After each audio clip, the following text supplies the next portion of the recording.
Hello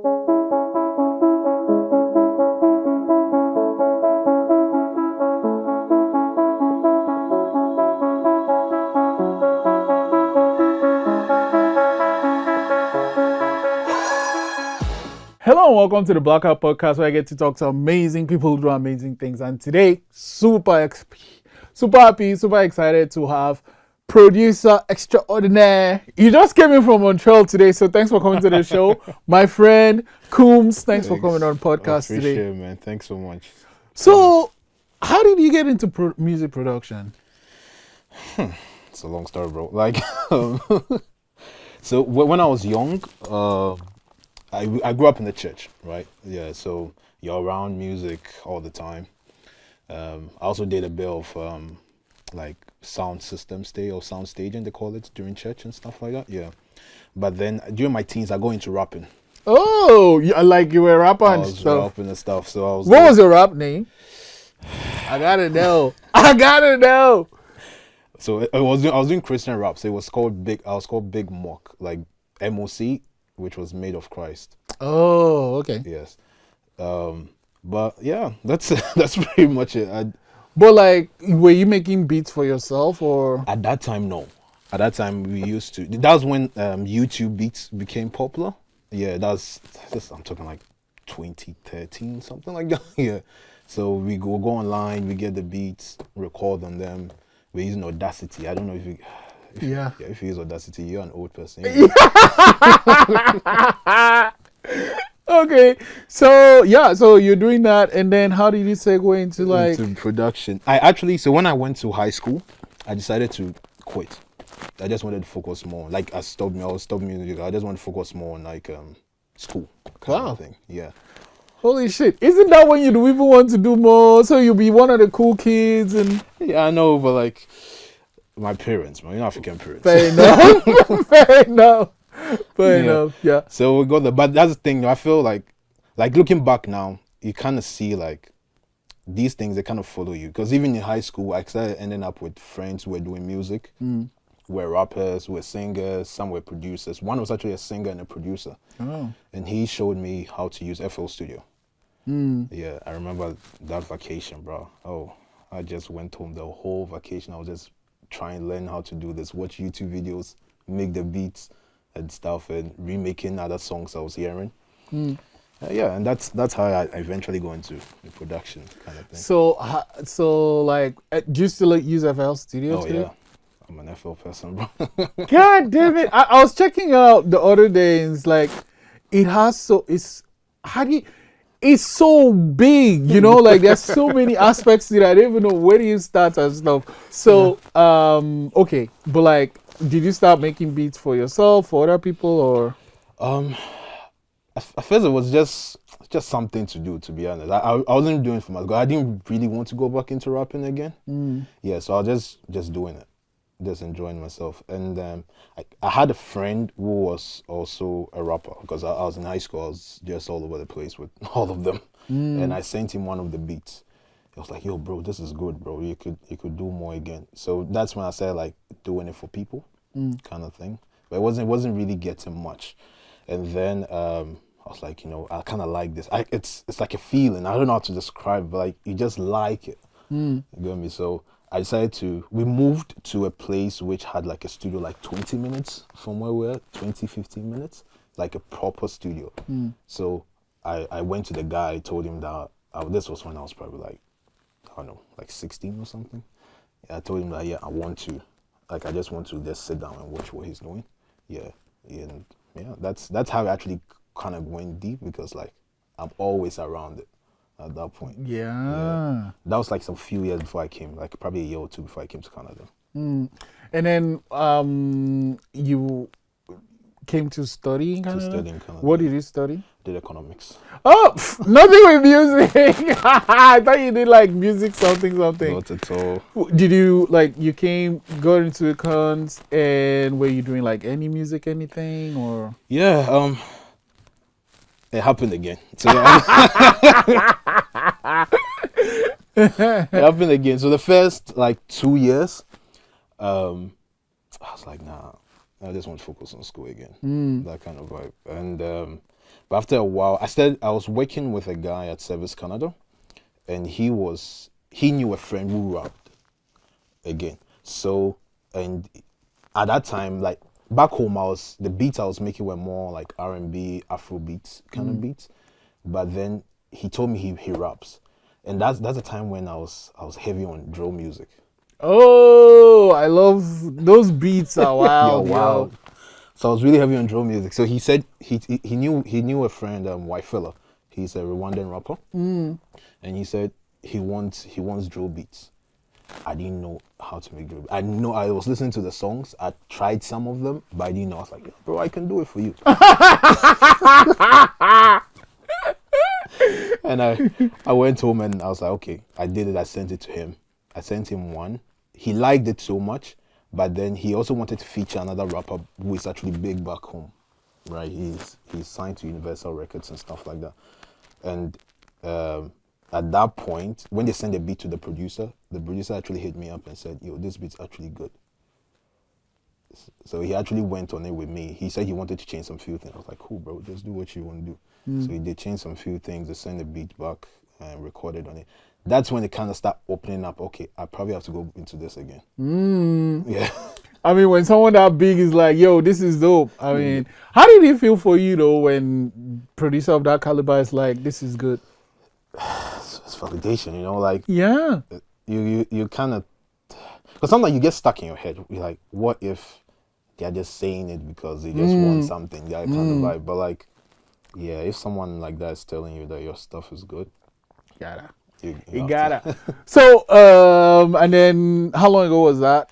Oh, this was probably like this was during the COVID period. Oh, yeah, this was like 2020. Yeah, that was actually like, that's like the first kind of production which like I can basically track back and say, okay, yeah, this is like a production I've done. Yeah, that kind of way. And then like, did you do other songs with White Fella? How did you find other artists you started working with?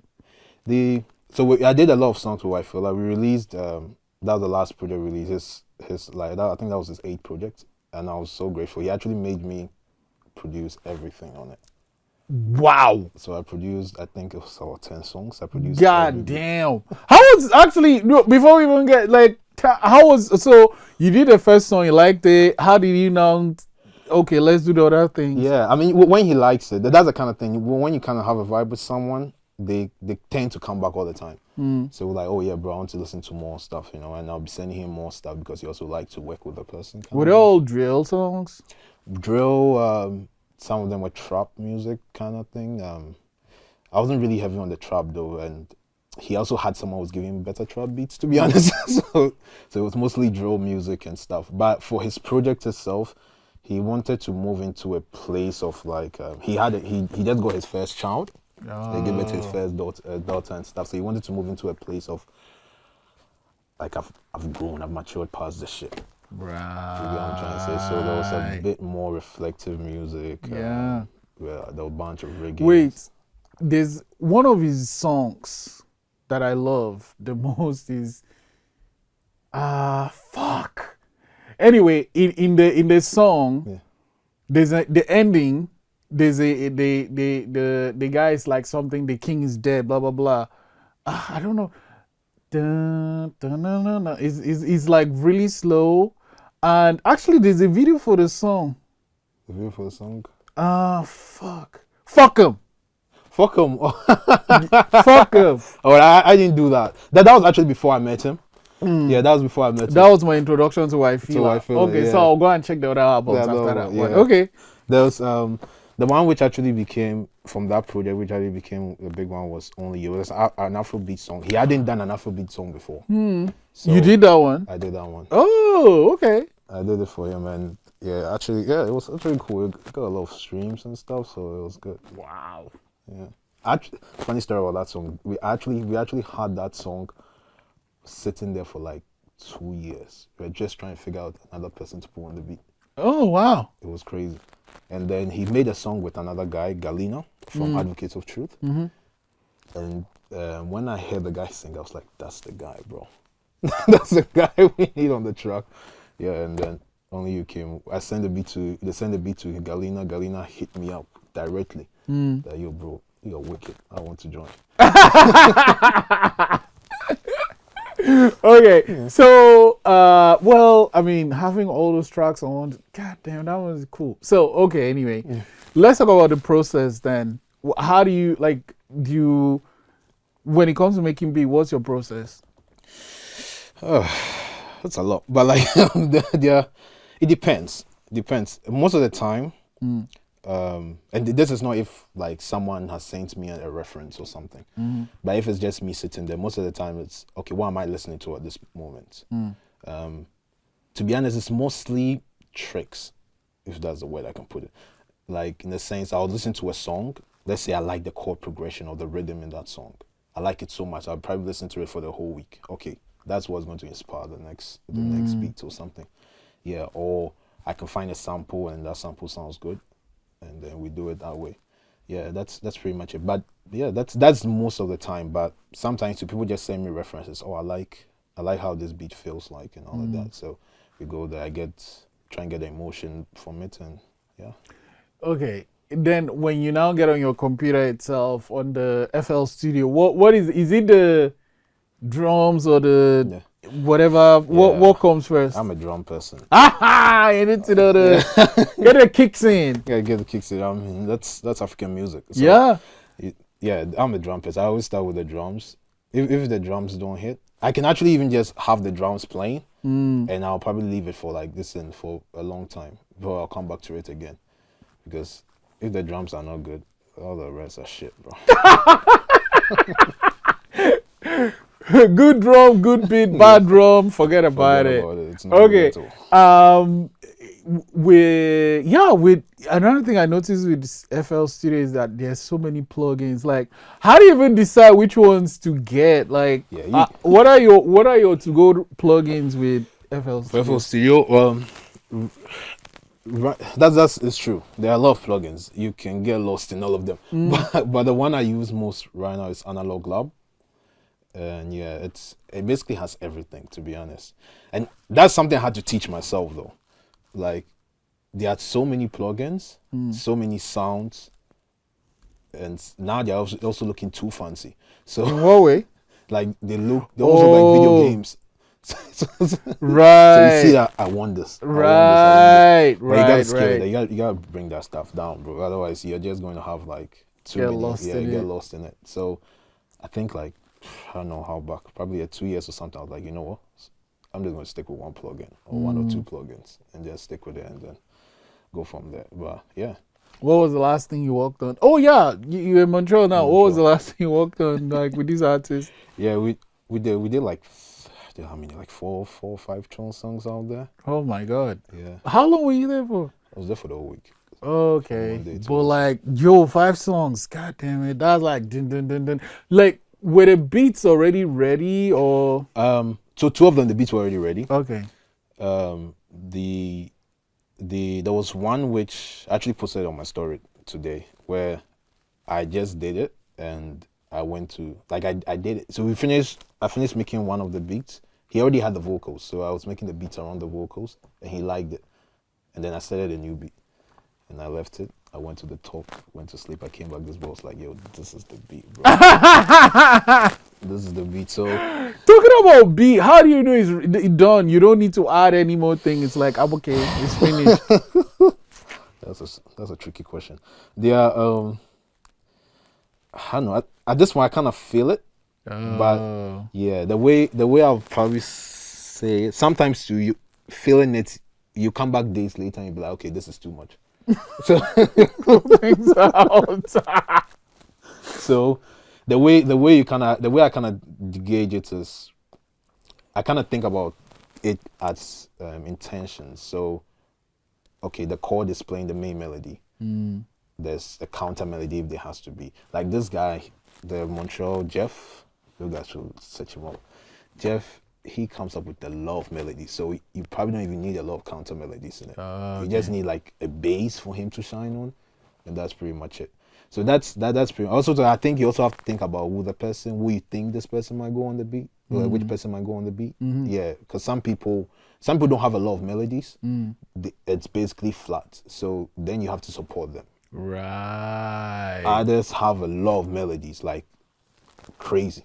There's no space for anything. Okay. I get. So it's kind of like based on the artist or Based on the artist, you have to feel like, yeah. Wow. Okay. I wouldn't send a heavy produced beat to someone who has a lot of melodies. But I might send it to someone who might not have a lot of melodies on it. Because yeah, I know it will actually help them out.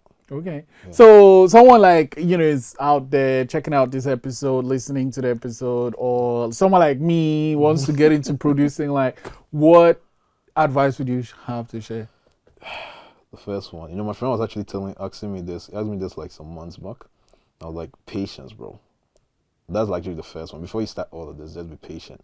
Because if you like it, that's the case. If you like it, you stay for long. I've come across a lot of people, even my brother tried to do it, and he just quit in like 2 months. Okay. Yeah. So I just feel you have to be patient, bro. You have to be patient. That's the first one, and also to like just be around. Like as I was in the studio thing I was talking about, just being around other people who make music. Because I remember like it was. He opens the studio like 3 and he's done at 1. Obviously, I can't stay that long. My mom will kill me. So I have to go to like probably around 10 or something, and I leave the place. But during that period, you have people coming in doing gospel music, you have people coming in doing Afrobeat, you have people coming in doing dancehall. Just being around all of that, you sort of pick up different rhythms. You also can see similarities between them, but like you kind of pick up different stuff. So I guess what I'm trying to say is just be around people who create. It's kind of like you pick up a lot. Okay, so I'll have to come and visit. What are you working on next? I'm going to finish more of the beats we're doing at back home. I also have to finish. So there's another guy I'm working with, SK. He's a Zimbabwean rapper. Yeah, he's trying to release a project next. What's that, bro? I think at the end of the year. Okay. Something like that. Wow. So, this is now tomorrow here. Yeah, I know, bro. I know. He's been worrying me about it. So we have to finish that one. So I'm probably going to do a lot of mixing also too. So yeah, that's pretty much my plan. What is this mixing thing and mastering? Like, is it the same? What is the difference? The way I can... Easy way is, the mixing is, you're basically trying to make everything sound good together. You don't want something too loud. Okay. Or something too quiet, right? And also trying to figure out like what's the intention behind like, okay, like let's say it's a drill track. You want that kick to be hitting. Like when you feel like, okay, yeah, this is a drill track. But also if it's like let's say like an amapiano beat, that kick can't be that loud. You gotta try to say it's all about the rhythm, the groove. So that's what the mixing kind of does. It's trying to make sure everything is not like it's balanced with each other, but the intentions behind it are still there. And mastering is just, the easiest way I can say is just making it sound like how you hear it on the radio. Oh, so you take all this and you, okay. Elevate it, kind of vibe. So there's this question a friend asked me, and I said I'm going to ask every guest that comes on the Blackout podcast. And like, what is something that happened to you before you were 17 that plays a huge role in who you are today? In regards to the music, it's definitely going to the studio. Right. Me actually just, and sometimes I just look at like, because I don't know what happened. It's like I just got up, so I saw the place. I was like, let me just go tell this guy that I like this and stuff like that. And all I did when he was so receptive of me. Like he told me I should make a beat for him. Like that was the first time I made it.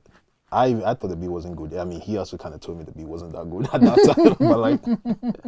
but I think he just wanted to give the knowledge out to people, kind of vibe. And me just being around it, like, because at that time, even though I was in the church, I really didn't know how to play the keyboard and stuff, because I was mostly around like the sound things, but I was not like playing keyboards or stuff like that. But he taught me how to play a keyboard.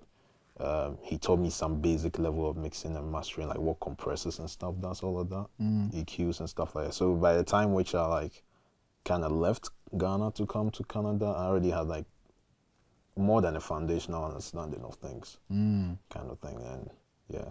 Wow. Okay, I'm gonna let you go with a little magic on my own. Okay. So write a number between 1 and 60. Just a number between 1 and 60. Don't show me. You can show the cameras when you're done. And I'm gonna use my magic cards to try and figure out what your number is. Okay. Yeah. Okay. So you done? You've shown the camera what your number is. Yeah. Okay. I'm not looking. Good. Okay. So these cards, your number is going to be in at least one of these cards. Okay. But it can also be more than one. Right? More than one. Okay. Just focus on your number. That's all you need to focus Got on. you. Okay? Okay. Is your number here? Yeah. It's here. Oh, okay. Is he here? No. No. Okay. Is he here? No. Is it here? Yeah. It's here. Okay. Is he here? Yeah. Oh. Okay. Is he here? I've made someone strict. Yeah. Okay. Let me see. You want to check? Is not here or here? No, No. it's not on this. He's not here. It's not on that too. But he's in all this one. It's on them four. Yeah. Whoo! 58. Fuck. Yeah. 58. Yo! Kooms. Okay, I have to come to the studio. Now you're back. Thank you so much for coming to the podcast. No I problem. appreciate you, Appreciate man. it, man. Thanks so much.